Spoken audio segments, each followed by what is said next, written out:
Hey everyone, Gary Suderman here with Fernando Frias, director of REZETA. We are here at Slamdance 2014. Now, Fernando, you and I were just discussing your adventures in both directing and screenwriting, and REZETA's journey to now the festival circuit. You completed REZETA in 2013 or so? Yeah. And so, what has been its evolution as far as once you finished the film, taking it to Morelia, the film festival in Mexico, and now, where else have you toured? Yeah. Well, it's first of all, thank you very much for having me.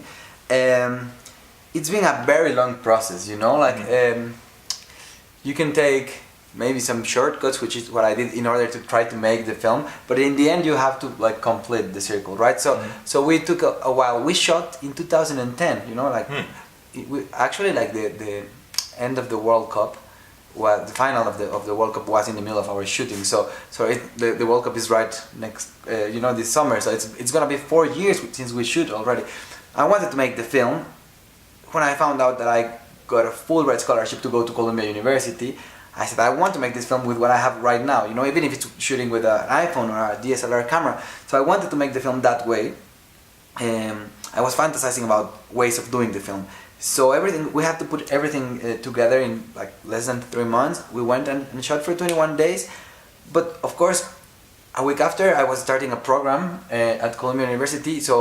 And we didn't have more money or time to edit. So I had to wait kind of like 1 year first because I was trying to edit myself, but then I discovered I was not going to be able to do it, you know, while attending to the program. Then we had to wait for another editor that I felt great to work with. We were waiting after we shot. We like to edit, but then we have to wait for the editor. And then once it was edited, people were interested, different people.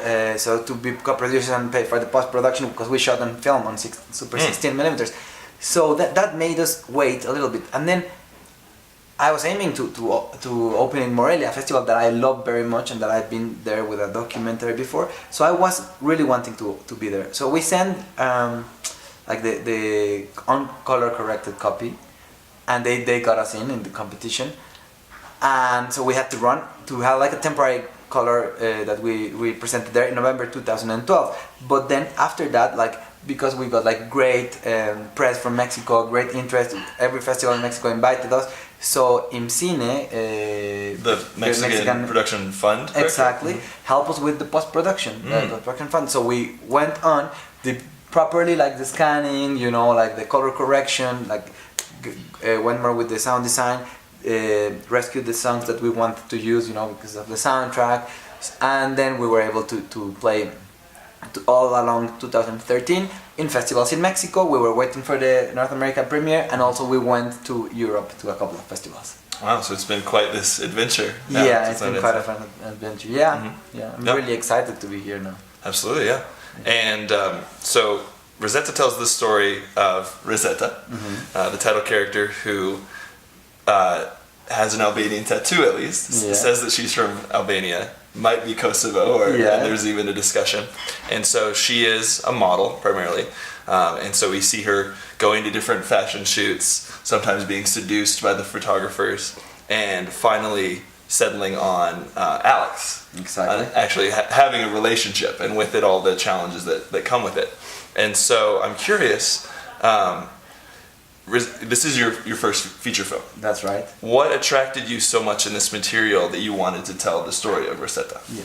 Well, to be entirely honest, I think the story was the last thing to come. I knew some like personal experiences that I wanted to deal with, or emotions, you know, like I've been in both sides of that kind of relationship, or learned through friends, you know, it's that age, you know, early 30s, people like, you know, like couples, you know. Have you worked in different like fashion photography, or like been exposed to that world? Well, I worked as a second AD and first AD sometimes in commercial shoots. I like many years ago, but mostly as like second AD, which I like better because I got to hang out with the talent, with the models, and then I switched to camera department for a while.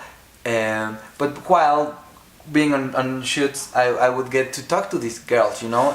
There's a lot of prejudice, if you ask me, but and I met fascinating people, you know, people who are like very solid couples, like a couple of Brazilian guys who just travel the world being models, in Asia, and they make good money, but they read books and they are surfers and they, you know, they travel the world and they know a lot and they are very, I don't know, down to earth into, like, I don't know, they have a game plan, you know, like they're making big money out of modeling, you know, they have this advantage that they can live off of that, but they're not like the prejudice will say. Well, like, the women are more than just a pretty face. Exactly, like the silly model, whatever. Oh yeah, model, you know. But let me go track back a little bit about the story. So yeah, I think what I kind of want to do is like emotional portraits of things that I can relate to, right? This first film, REZETA, my first fiction film, was set in a world that was familiar for me. Like Alex actually is one of my best friends. Roger, you know, everybody there is like my friend. My aunt's uncle plays characters. Nobody's an actor in that movie. Nobody. And REZETA is played by an actress named REZETA. Yeah, by a girl called REZETA, whose backstory very close to it, is the same. Or identical. It's the same. Okay. Yeah, so that's where I'm going. Basically, I wanted to comment on these aspects of like Mexican society or my world and like this male behavior, if you want to say it that way.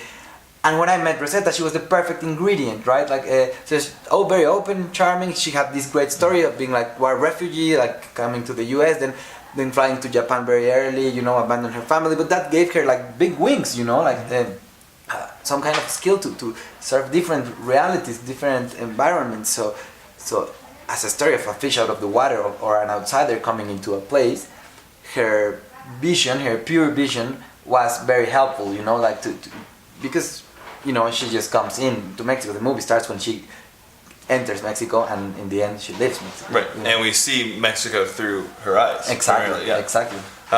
Did that interest you in the sense of, because I would say this is a very Mexican film. Yes. And yet you have this component of, you know, a girl who doesn't fully speak the language, who it makes fun of even the way Mexican men make love. Yeah. And just, you know, it's not something, most of the, like for example, this is being compared to Y Tu Mama Tambien, wherein every character is Mexican, or, you know, or they have a Spanish background, but they're very entrenched in Mexican culture. What do you make of this comparison, for example, with Y Tu Mama? Wow, I mean, I'm absolutely, like, you know, flattered. Like, I cannot even say to how extent, you know. I had the opportunity recently to be in a festival with Carlos Cuarón, Alfonso's brother, who wrote the script with Carlos. And did Rudo and Cursi. Rudo and Cursi, with Alfonso, I mean, and I was telling him that when I came to Colombia, like one of the classes that we use the most, or like is elements of dramatic writing by Andy Bienen, who wrote Boys Don't Cry, right. And the second film we watched was Y Tu Mama Tambien, and you know, when I saw that film, I was 20. I was the exact same age, Diego and Gael, and I saw that film and I was like, wow, this is fascinating. This is us, you know, and me and my friends, and I never, I mean, I always felt that I loved that film so much because I relate to it. But then I came to Colombia 10 years after, and I'm analyzing that film, how perfect in terms of dramatic structure it is, you know, and how it works. So I think my film, you know, like, it's a small film, you know, a smaller film, and when it's compared to something like that, somebody said like, oh, it's in the spirit of this, you know, like young people, whatever. For me, it's just an honor, you know, like a big honor, because I feel like Y Tu Mama Tambien is very perfect in many ways. Being a Mexican, being that age, being from that world, and seeing that, and I can say that, wow, that looks exactly how it is, you know, and also it's telling a story, you know, in such a great way. Right. And now, are you receiving praise from people who are the age of REZETA and Alex? Like, does it seem like audience members are identifying with these characters the way you were describing? Yeah, it's funny because